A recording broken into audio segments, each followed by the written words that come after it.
I'm going to give you 3 very simple instructions. Instruction number 1, identify your dominant hand. Instruction number 2, with your dominant hand, snap your fingers 5 times very quickly. Awesome. Instruction number 3, with the forefinger of your dominant hand, the pointer finger of your dominant hand, on your forehead, draw for me a capital E.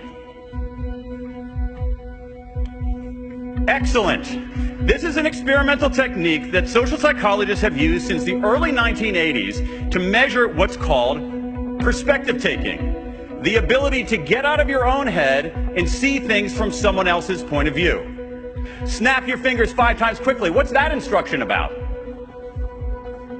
Nothing. It's just a distraction. Finally, you get to the part that the researchers really are looking for, which is this. There are 2 different ways to draw the E. All right, I can draw it like this, so you can see it, your perspective, or I can draw it like this, so I can see it, my perspective. Put people into an experimental setting, control for handedness, make them snap their fingers, ask them to draw an E. What do?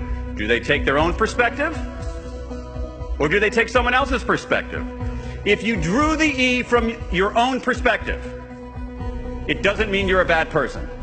Because what really matters here is context. In general, the more powerful people feel, the more their perspective-taking abilities degrade. All of you are about to become more powerful. Some of you will begin drawing the E differently than you drew it today. If you gradually lose the ability to see the world through another's eyes, all the experience and expertise you've accumulated will melt into a puddle of unrealized potential. But if you work to balance power and perspective taking, you'll become a more effective leader because you'll offer reasons beyond "I said so" for why anybody should follow you. You will avoid what could be the biggest mistake that bosses, teachers, executives, government officials, and anyone else in a position of power can make.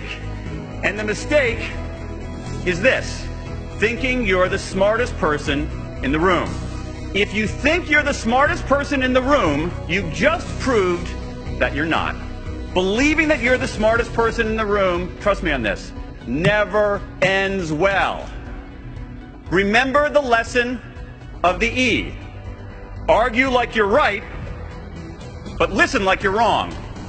Use your power, but sharpen your perspective taking.